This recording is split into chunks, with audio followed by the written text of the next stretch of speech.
Good evening, everybody. I am Dave Lee with International Podcast Day. Welcome to the live 2018 International Podcast Day event. We are extremely excited to bring you Taku Mbudzi. She is from Australia. Taku, how are you doing tonight? I am fabulous. Thanks. And you? Oh, I'm doing great. Yeah, thank you. We're a few hours into this event, and I couldn't be more excited to have reached out to you.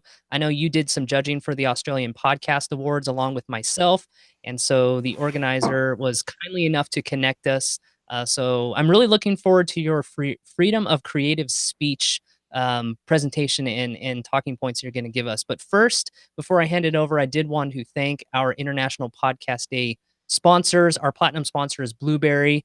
Our silver sponsors are repurpose.io and Podcast Success Academy. We do encourage you to head over to internationalpodcastday.com/sponsors. They're offering some great free products for you to sign up for and great ways of adding some good value to your podcast. So we definitely encourage everybody to head over there and can't thank them enough for their support. So Taku, I am going to get out of the way. I'm going to give you the broadcast and we are looking forward to everything that you have to share. You're so sweet. Thank you. Thank you. Thank you. And that's it. Good to go. So my name is Taku and I'm a podcaster out here in Australia. And before I start, I have to do what we normally do in Australia before any event. We acknowledge country. So I personally would like to acknowledge the Indigenous owners of the land on which I'm speaking from. I'd like to acknowledge and honor their leaders and elders, past, present, and emerging. So my name is Taku Mbudzi. I was born in Zimbabwe. I moved to Australia almost 16 years ago, came to study architecture, and now I'm becoming a TV producer. And so in my session today, I'm going to just tell you a bit of the crazy things that have happened around my love of writing and the way that podcasting has just helped me feel freer. Oh, and here is Kev the dog. Hey, Dale, do you want to come get Kev? Okay. So I'll just let you know, this is the joy of being live. I'm actually staying at a farm at the moment, a couple of hours out of Melbourne. And so, yeah, Kev is very sooky and wants to be around. So give me 2 seconds while I close the door so that I'm not going to make too much noise from outside.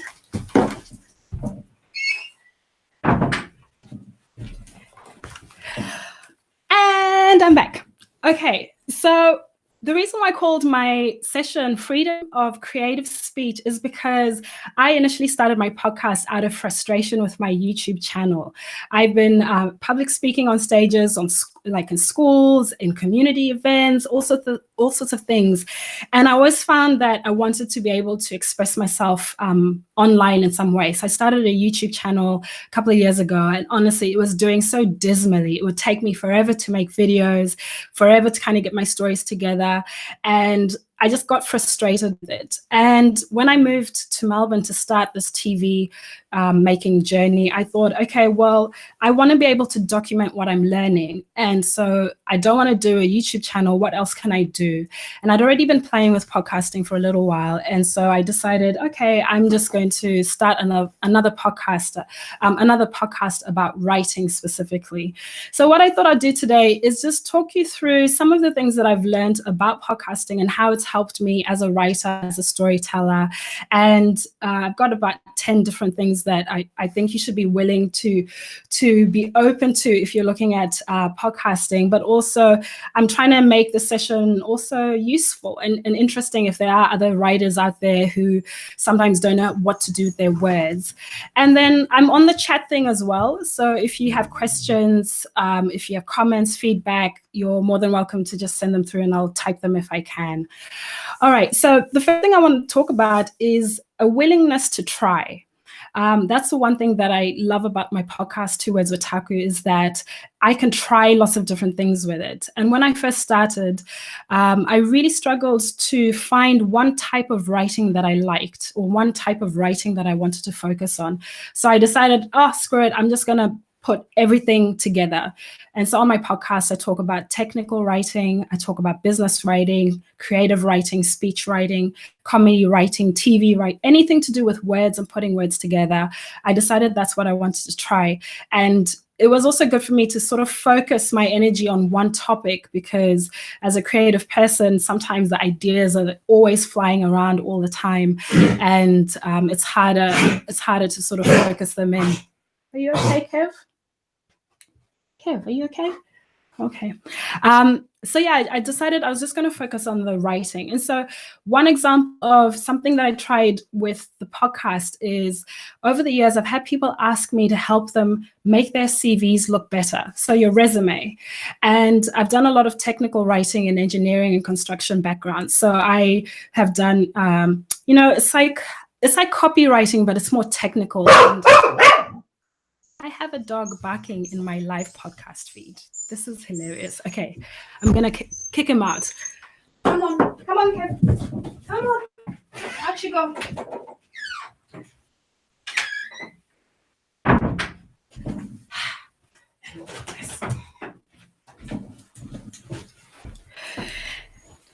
Now, like I mentioned, I talk about comedy writing, and to me right now, this is hilarious, because what are the odds that the one time you have 1 hour to talk to the world about podcasting, you have a dog barking in your session? Anyhow, where was I? So I was talking about how I decided to record an episode of me talking through how you could make your CV or your resume better. And I remember at the time thinking, okay, this is really crazy. Who's going to listen to me say, okay, point your mouse here. Okay, open this drop down thing. Okay, think about laying it like this, maybe put 2 columns. But I ended up doing a series of 3 episodes, and I called it Rogue Resumes to Sexy CVs. And that was just for me to try and put out an idea around how you can write better resumes. And I just put it out there, and I thought, okay, who's going to listen to this? And I was really surprised that I started getting a lot of downloads from it.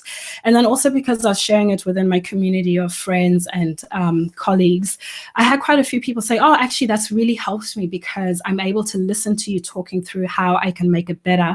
And then I'm actually able to do it, versus if you're watching a YouTube video, you're going to have the video here and then the document here. And so, yeah, it was much easier to listen to you and what you were saying. So that was probably the first time that I realized, like, oh, okay, it feels weird and unusual, but, okay, people are actually listening to it, and I'm going to stick to it, because I'm very passionate about putting words together, especially in a technical way. Another thing that I tried was just the typos side of things. The funny thing about being a writer is, as soon as you tell people you're a writer, you're always prone to making grammatical errors.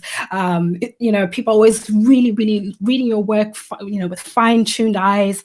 And again, I think I'd entered some writing competition, and I had gone out of my way to make it all beautiful, and I'd written my bio, and then I sent it off before spell checking it, and I realized that I had typos in it, so spelling mistakes or something like that. And I was mortified. And so again, just out of that frustration, I thought, you know what, I'm going to podcast about this, because it happens. It happens. I need to just podcast about the fact that I'm a friggin' writer and I cannot spell sometimes.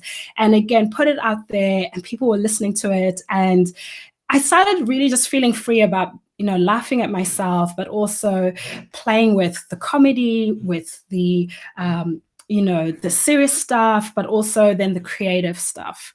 So, oh, hi, Steph. I love that. I have constant apartment construction in my episodes. Okay. Phew. Makes me feel better.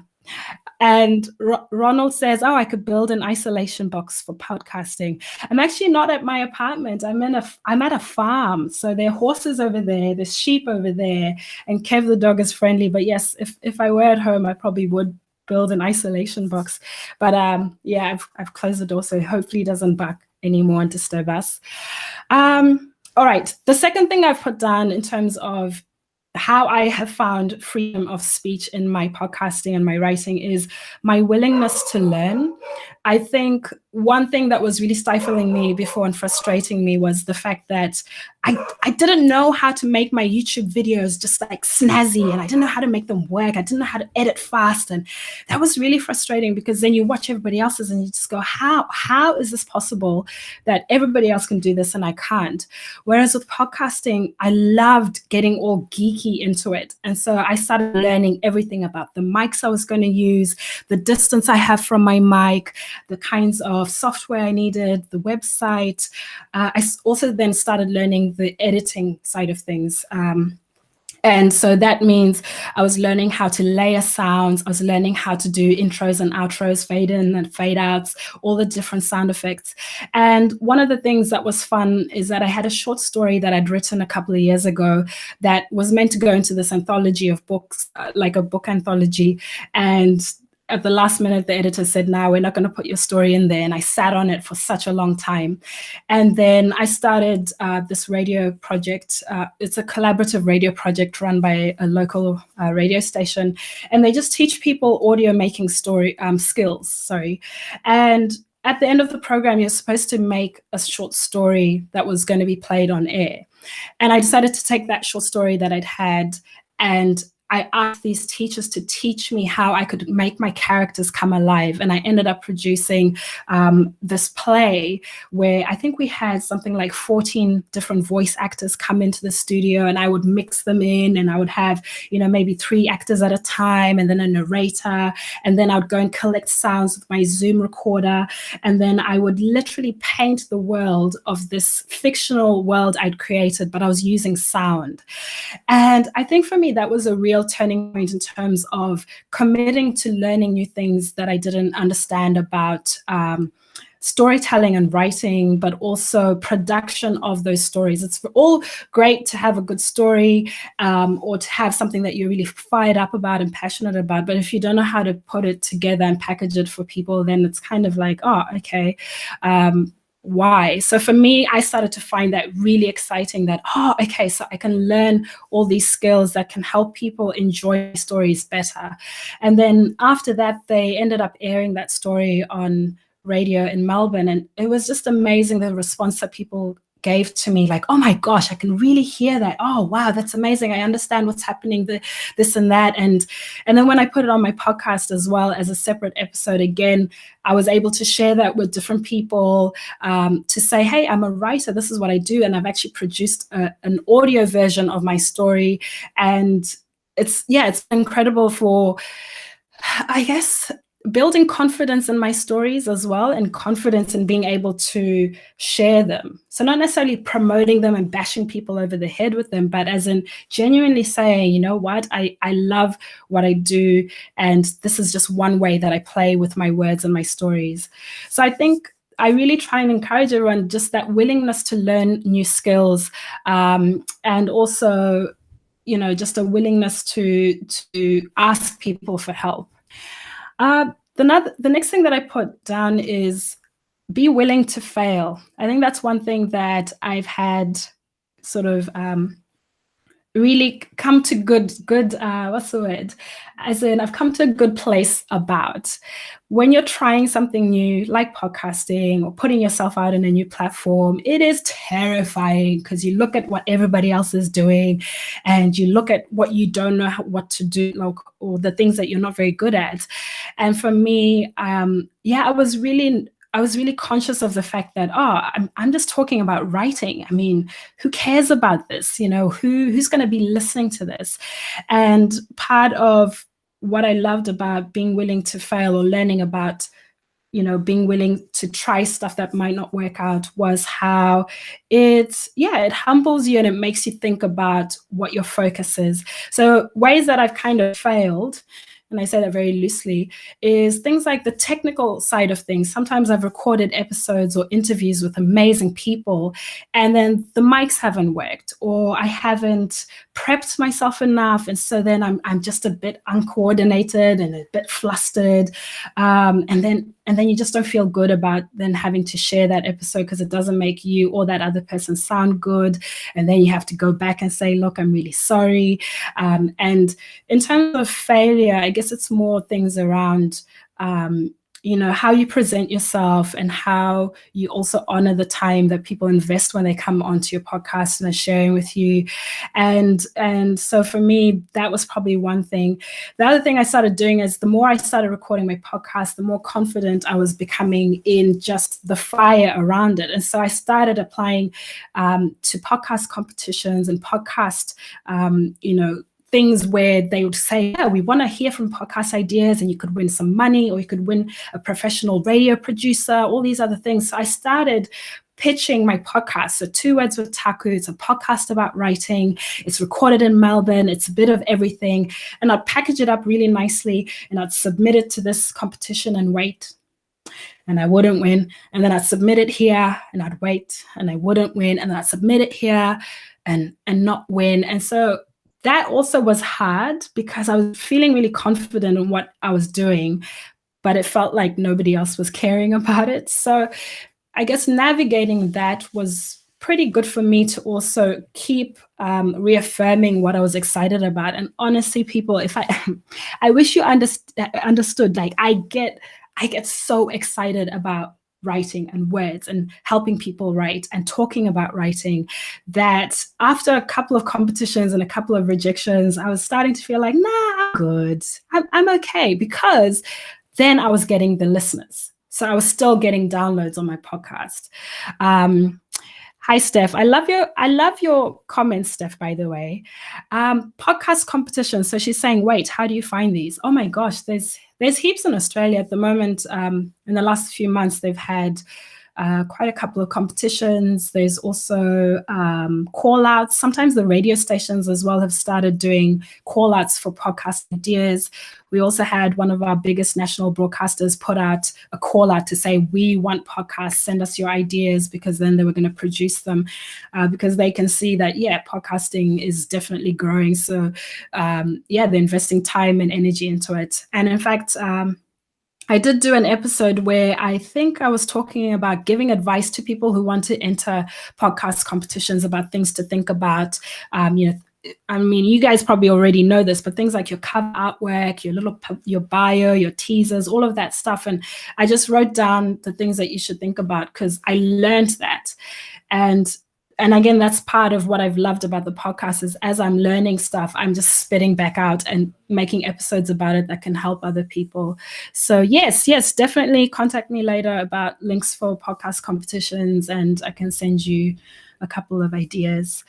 The next thing I want to talk about is a willingness to win. Freedom to me is celebrating the good stuff as well. I know sometimes it's really hard to, stand up and go, oh my gosh, I'm amazing. This is really good. But this podcast has helped me do that in a very nice and modest way. So remember how I talked about that radio play that I'd done, and it was on the radio, and that original story was not included in that anthology. And I was pretty gut-wrenched about that. Then another competition came up by this magazine called Frankie Magazine, and you can get Frankie Magazine anywhere in the world. It's primarily for creative people. So if you're a creative soul, Frankie Magazine is for you. It's everything: photography, video making, craft, whatever. Anyways, they had this competition, and I entered my little radio story in the writing and podcast category, and then I won. And then I was like, what? Yeah, that was honestly so unexpected, because I'd been sitting on the story for so long that then, yeah, I won, and it changed everything. Because now I was in their magazine. They did like a proper photo shoot. They interviewed me. People were listening to my story. And then the best bit was, well, now I've got a publisher who's talking to me about a publishing deal for turning my short story that became a radio play into a book, into a novel. So, oh, sorry, I'll be out in 10 seconds. Yeah, so that was an unexpected win that came out of just trying, playing, learning, and being willing to try different ideas with my stories. And yeah, now I'm gonna write a book. I'm actually getting a book done.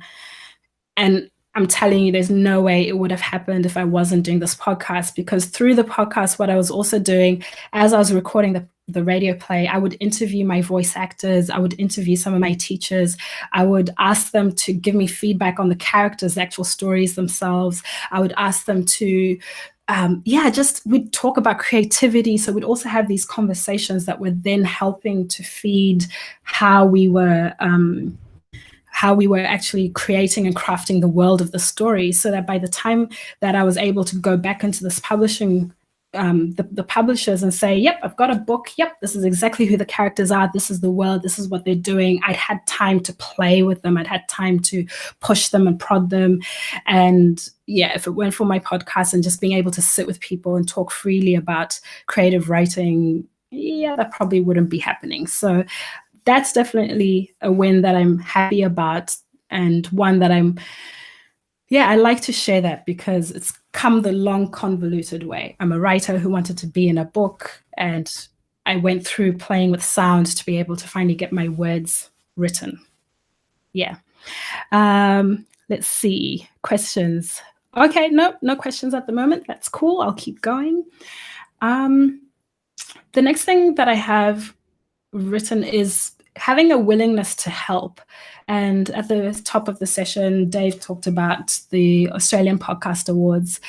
Once I'd done probably 50 plus episodes, I started listening to other podcasts, connecting with other different groups, and meeting podcasters, and just really feeling like, oh my gosh, these are my people, which is again why I'm so excited to be part of this, is because I get it. I love sound. I love playing with it. I love trying new things. And when the Australian Podcast Awards came up, I contacted them and said, would you need any help? How can I help you? How can I help raise awareness for our community? And that opened up doors in terms of being able to help with the judging of the awards, but also being able to advocate for podcasters and to just share about that.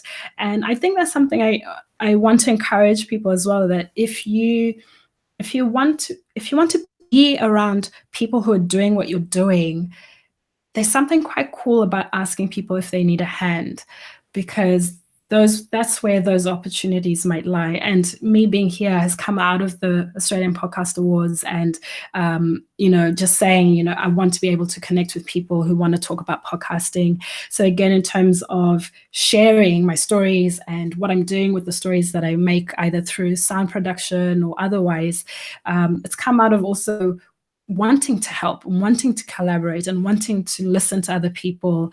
And yeah, it's an amazing feeling. It's really an amazing feeling, because you feel free. I'm not feeling threatened by anyone. I'm not trying to be like anyone else. I just feel like, no, I'm good and I want to help people. And then the times that I know I need help, I feel free to go and ask for it as well. Oh, Steph, shush, making me blush. You're amazing. Thanks. So I think that willingness to help does free you up, because then you're more generous in your spirit of wanting to work with other people and make your stuff good. That flows into a real willingness to teach. And the honest truth is, that is my second love, if not my first one. I love to teach. I love to help people. All the work that I've done over the years, whether I'm performing on stage, talking in schools, working with young people, is because I just feel so deeply like we're all amazing people with amazing gifts. And sometimes we don't even know what they are. We don't know what we're sitting on. And again, me finding out that writing is actually a gift that I have took years of fighting all sorts of self-doubt and, other people's comments and all sorts of things to get to a point where I go, wait a minute, no, this is actually my gift. To write or to tell stories is my gift. And something I love, and it's something that I want to teach. So what came out of me doing the podcast as well and starting to just go crazy with it, as in, at one point I was doing an episode a day. I'd just record about anything to do with writing, anything that I was feeling inspired about, and just really getting fired up about podcasting. And then people are going, what the hell is a podcast? And so then starting to have those conversations, and then got to a point where people were starting to call me, not about the writing, but about the podcasting. Hey, Taku, I'm thinking about starting a podcast. This podcast idea I have, writer and as a teacher, I was then in that zone where I'd go, okay, a podcast, but what's it about? What's your story? What are the stories you want to tell? So again, it was like a circle coming back to story and writing and challenging these people that, yeah, you can podcast about absolutely anything and everything you want to, but what is it? What's the story? What's your story? Who are you to talk about it? So again, it started this really cool thing where now I'm teaching storytelling and writing and structure through podcasting. And most recently, the best thing that happened was being invited back to Perth in Western Australia to teach 15 young people who come from refugee and migrant backgrounds, and they're also Indigenous, teaching them public speaking skills so that they can stand up straight, stand up tall on any stage and tell their stories. So I was teaching them public speaking, so teaching them how to craft their speeches, how to craft their bios. And then I told them, and then we're going to record a podcast. So for each of you, you're going to do a 3-minute story, and you're just going to tell us a story or tell us what you're fired up about. And none of these kids had heard of podcasts. They had no idea how they worked. So I had to bring in gear. I had to show them examples and show them the waveforms on stage. I'd record them, and play it back, and just playing with sound and also speaking. Because what I found with young people is that they want to say stuff, they want to speak, they want to advocate for themselves, but sometimes they don't know how to do that. So my fire is, if I can teach you how to write your story, so dig it up, like what is in here that's your fire. So you dig it up, and then you can perform it or present it live, or now you can do it as, audio, if you've got a mic or if you go to a radio station, or literally I was teaching them how to record into their phones, and we'd record into the phones and we'd edit it, and just starting to play with then the agency and the freedom of being able to tell your own story when, how, and if you like, which is just amazing. And so the stories that came out of that were just incredible. And I'll put a link on my website so you can listen to some of them. So yeah, that was pretty cool to then teach people how to tell their own stories, but then to also hear themselves telling their own stories. That's another thing. People aren't comfortable with listening to themselves. People say, oh my gosh, my voice sounds a bit funny, I don't know. And yeah, that's actually a thing that people have to get over before they feel free enough to now say, okay, I'm just going to speak. Yes, I can laugh on a mic. Yes, I'm going to snort if I do, because I snort when I laugh or whatever. But even feeling comfortable in your own voice and in your own skin and in your own story, and then recording it and then sharing it, eesh, that's next level. Hi, Daniel. Oh, you want to stay up, but your toddler wakes up like an alarm clock. Okay, so yeah, thank you for even saying hi. And wow, Steph, I love this. Sorry, if you're not in the chat, Steph is sending through some lovely feedback and comments. And because I can't talk and type at the same time, in case I just go, bleh, I'm just going to keep acknowledging the chat as they come through. So yeah, I love right now, that's sort of where I am focusing around podcasting, is teaching people about it, talking about it, sharing tips about how you can start. And I've been saying to people, if you have an idea for a podcast, write it down and then just free spit into your phone. So for at least 2 minutes, just talk unfiltered. You've got your phone that has voice notes or voice memos, just talk. And then pick 3 topics. And again, for each one of them, just talk. Don't filter yourself, don't let it, just spit out and hear what comes out of your brain. And then use that to start building structure towards it. But anyways, that's not what we're here to talk about today. I just thought I'd share that little bit. But it's incredible once you start challenging people to say, what do you want to talk about? What could you talk about for hours on end, for days on end? Yeah, that's when people come out with the good stuff. Okay, the next thing I've got is, I've definitely found freedom and creative freedom of speech in all my writing and stuff from a willingness to listen. Let me just take a pause here. Willingness to listen. I I thought I was a good listener before I started podcasting. I thought I was. And even now, I'm a great listener, but I know I could be a better listener. But the willingness to listen. So not only listen to yourself when you're speaking or listen to other people, but just to listen to everything. And one thing that I learned when I was making my radio play was listening to how sounds interact and how our ears are so powerful. We can filter out sounds so quickly and so well. Incredible. And then how you can design or create or write to then really play with that and to really celebrate listening. I think that's been my favorite thing, is just learning to listen. And now not just through the podcast or listening to other podcasts, but listening just everywhere. So when I'm at an event, I just find I'm listening better. I'm listening and reading between the lines. Or I might read a room and just listen to, I can't explain it. I'm just a lot more aware of sound in a way that I enjoy. And so probably a couple of months ago, I've been podcasting and I was doing this as part of this radio play project, like I've been mentioning. And somebody talked to me, or they asked me, do you know The Moth? And I'd never heard of The Moth. And The Moth is a podcast that runs out of New York. It's been running since 1997. And it's essentially people who get up on stage and they tell their stories live. And then they record them, put them on podcasts. Sometimes they play them on a radio hour. But it's huge. And I had never heard of it.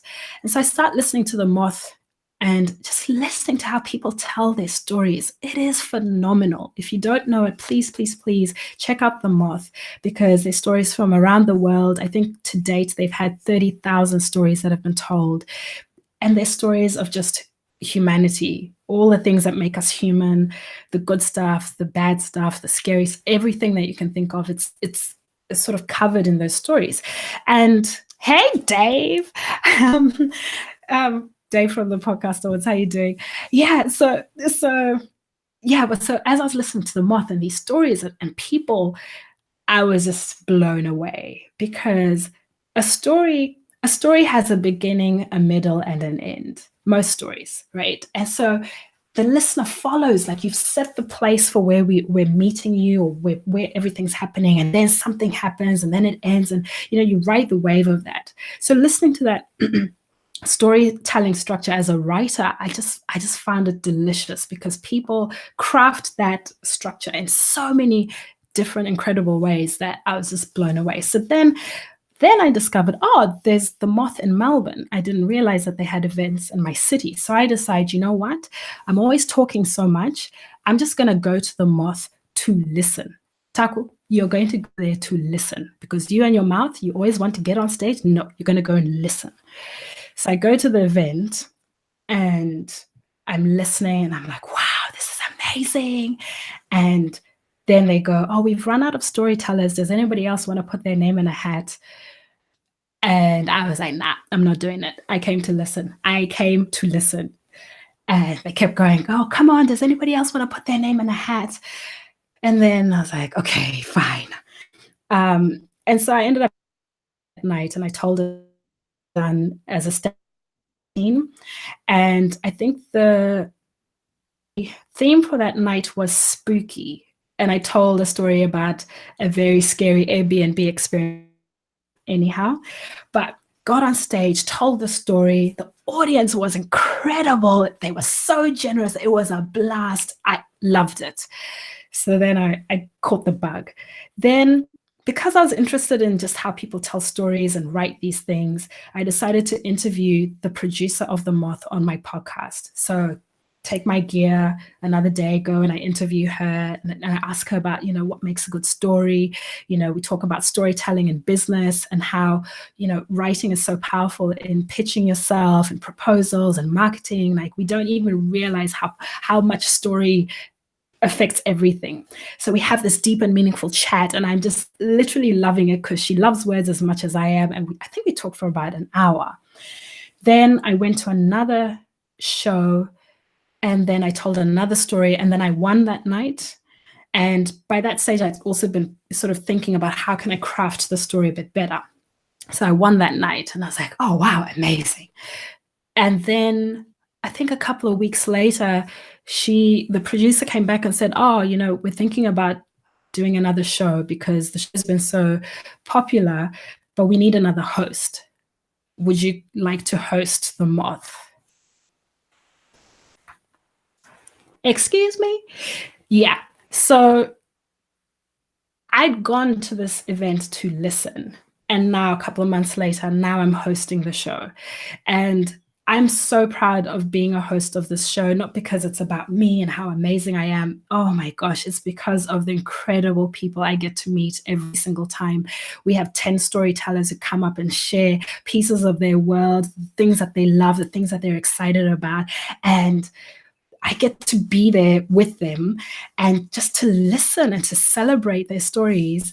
And again, that's come out of a willingness to listen. And for me, as a writer and a performer, it is probably the sweetest gig I could ever have because I'm just around my people and I just feel alive. And then I'm able to infuse my comedy in there. So I get to write certain jokes based on the theme that I can segue into the different stories. Honestly, it's like the dream gig. And again, that came out of me podcasting, starting to listen more, wanting to listen to other people's stories and how people talk, and then getting this opportunity to then help craft some of these events where Australian storytellers can get heard around the world, because the events in Melbourne are recorded and they sometimes come out on the actual Moth Radio Hour itself as well. So that was pretty unexpected and wonderful, and just another example of things that can happen when you do things that you're normally not doing enough of. Yes, my next point is having a willingness to work. Oh, okay. I'm just going to acknowledge the chat.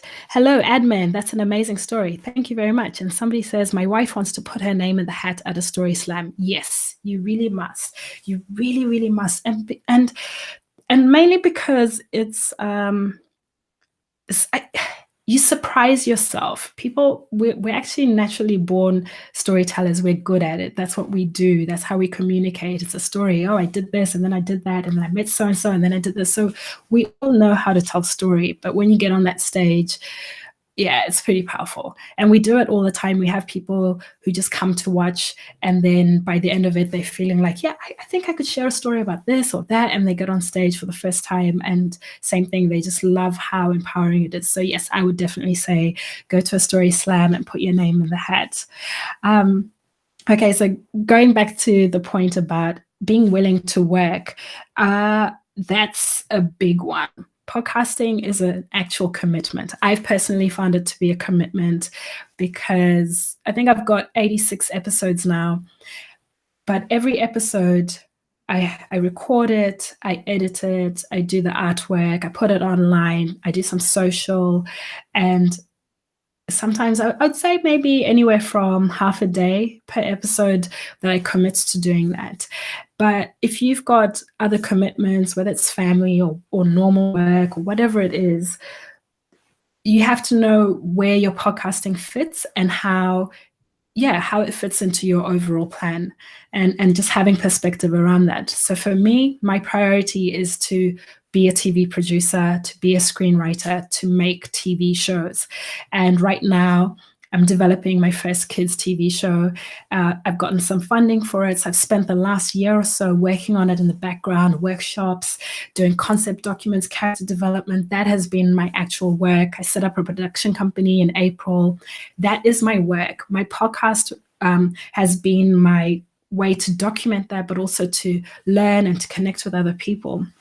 And so one thing that I say a lot to people who say, oh, I want to start a podcast, I want to do this or that. You have to know where it fits, but also how you want to spend your time. I'm a writer. I have to write. I have to write. So you might notice if you've been listening to my podcast, 2 Words with Taku, now they're starting to be like an episode every 3 weeks or a month. It's because I'm literally writing. I'm just swamped in these worlds for my TV show and for my book. And I think I have in total, honestly, maybe something like 60 characters between the two of them that I'm trying to, do stuff with, and setting up the worlds and then plots and then workshops and then networking, pitching, applying for grants, just a lot of work around then getting my stories to the next level. And so yeah, again, coming back to do this today was really nice to say, oh my gosh, I've actually been working on the thing that I love, that I've been podcasting about, that I've been saying to people, guys, I'm trying to make TV and sometimes I don't know what I'm doing, but now I'm doing it.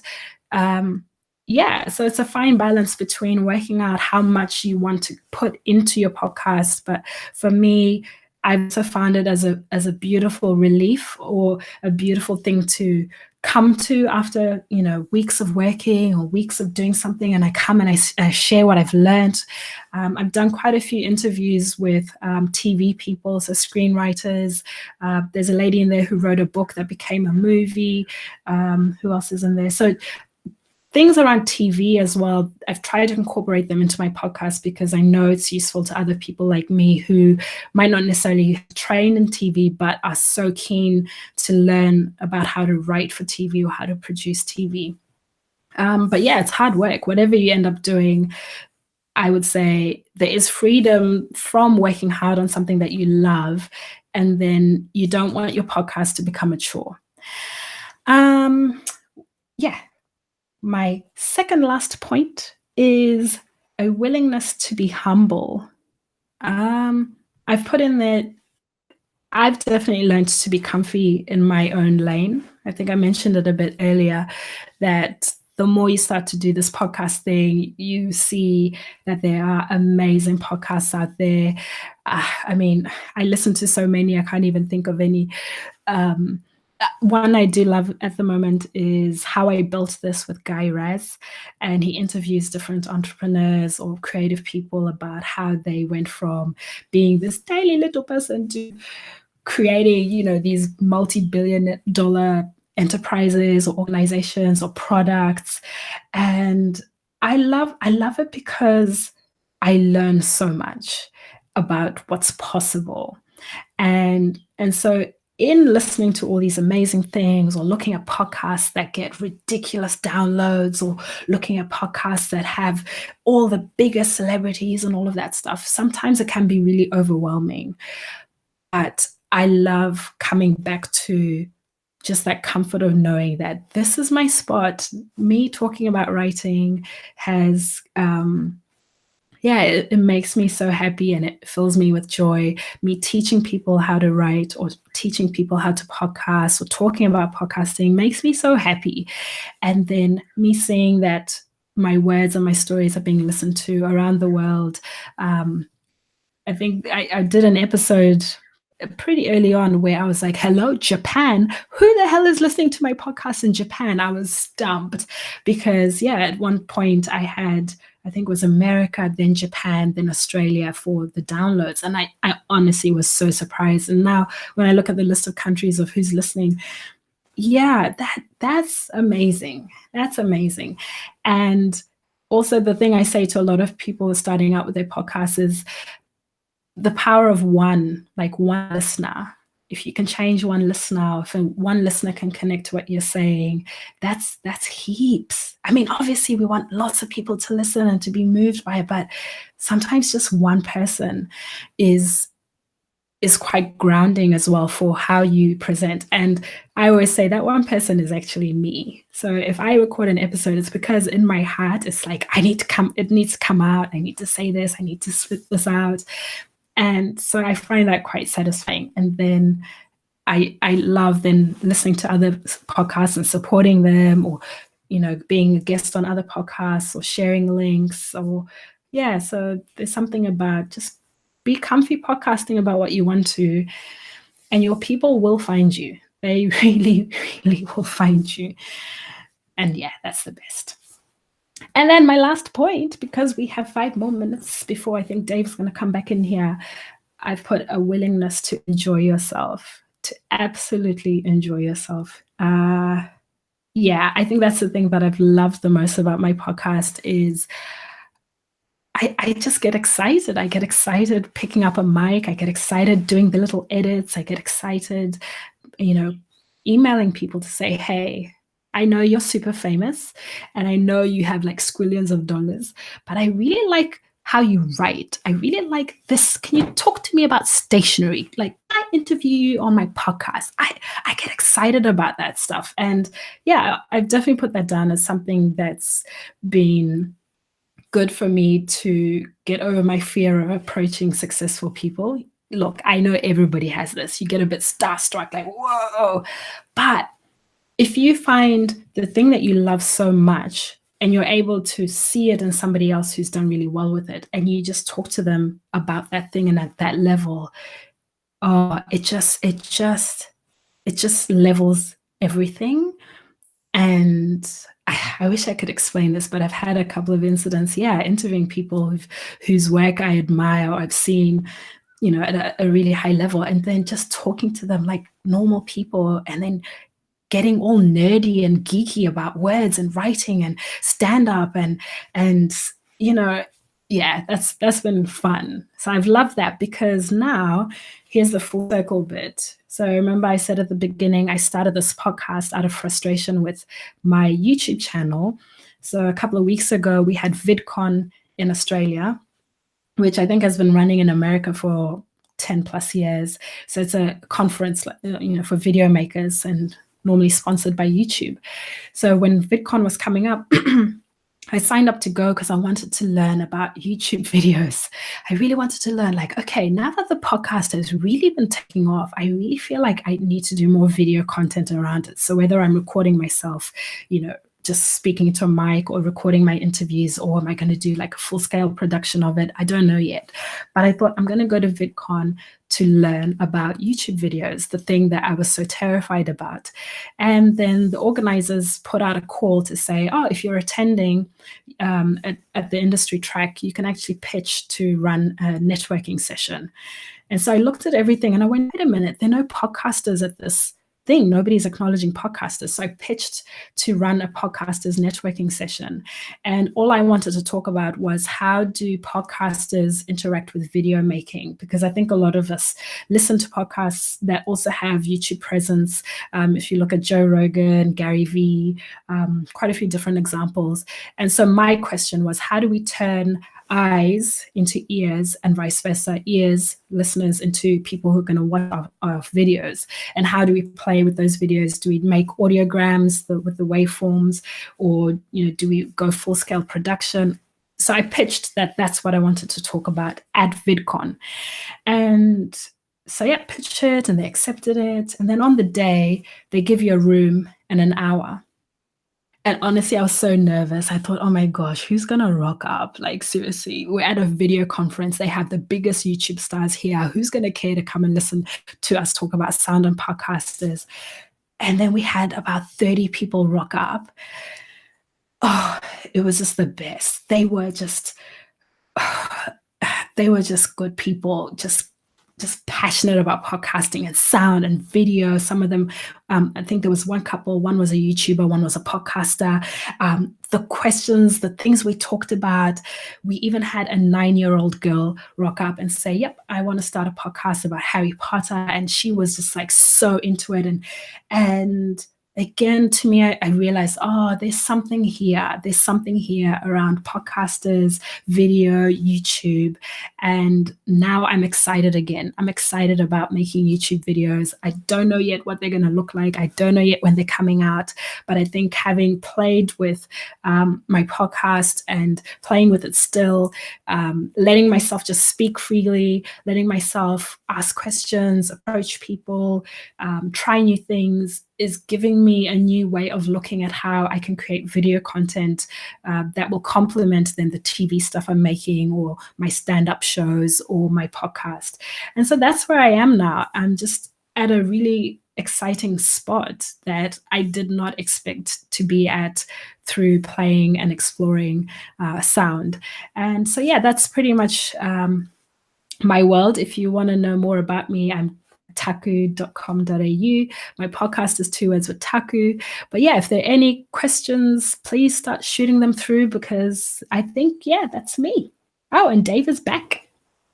Taku, I can't thank you Hi. enough for sharing. Hello, for sharing your message. I Hi. think part of what you're talking about a little bit is, creating some vulnerability within yourself, right? You're talking about having some willingness to fail and really finding your comfortable Mm-hmm. place, and that all is about like finding yourself, finding, you know, um, you know, putting yourself out there. That's quite vulnerable, and so some of the talking points you were mentioning just kind of that kind of hit the back of my head a little bit.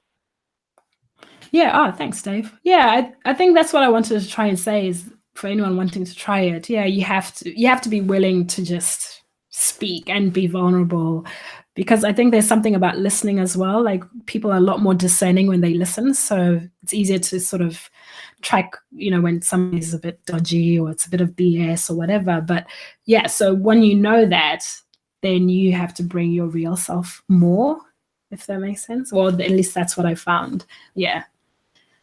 But it's a Yeah, joy. no. Yeah, no, that's great. Yeah, a sense of realism, right? Because people can see through it, and you got to give people credit because they can see when you are being real and when you're not. And I think being able Mm-hmm. to put up that sort of facade is not something we want in the podcasting space. And in learning how to be vulnerable, how to put yourself out there, and creating a space for that, I think that's very important. And everything that you've shared has been completely amazing. I know everybody in the chat room was just like, "Keep it coming, Taku, keep it coming." It Yeah. was it Oh, was one it thing was after so another. sweet. Yeah. Thank you. Yeah, it was really good. Thank you. Thank you. Absolutely. Well, before we get out of here, I know you mentioned your Mm. website, but let's do that one more time, and then just mention your podcast as well. Okay, sure. So my website is taku.com.au, taku.com.au, and it has links to everything, all my social media. But my podcast is called 2 Words with Taku, and you can find that everywhere, iTunes, Android, wherever. Yeah. And then on Instagram, I'm at Taku Speaks. Instagram and Twitter. Yeah. Awesome. Yeah, and I did share those in the chat as well. But yeah, definitely connect with Taku. Thank I you. follow you, of course. It's a great time to Oh, follow shucks. and hear what you're doing there. So I do wish you the best on your vacation and Thank you. Thank you're you. farming Sorry your about pod Kev, dog. by the way. No, we love podcast dogs. They're best. I sometimes podcast with my I 4 dogs over my shoulder, and I've never they're I've just never quiet. had that before. Like, and he's been following me around, but that was he literally opened the door. Like, nobody else would have opened that door. So he opened the door to come in here. So yeah, funny. He just loves you that Cute. much. He wants to be by you. Yeah. Yeah, Yeah. that's sweet. But yeah, congrats to everybody else who's speaking or anyone who has a podcast. I hope everybody has a fabulous International Podcast Day. And yeah, I can't wait to hear more of the stories as well. Awesome. Well, I can't thank you enough, Taku, for joining us here on International Podcast Day 2018. Make sure you're out there using the hashtag International Podcast Day and sharing your favorite podcast, rating and reviewing, whatever you want to do to celebrate. You go out and do your thing. So, Taku, again, thank you so much. No worries. Thanks, everybody. Bye.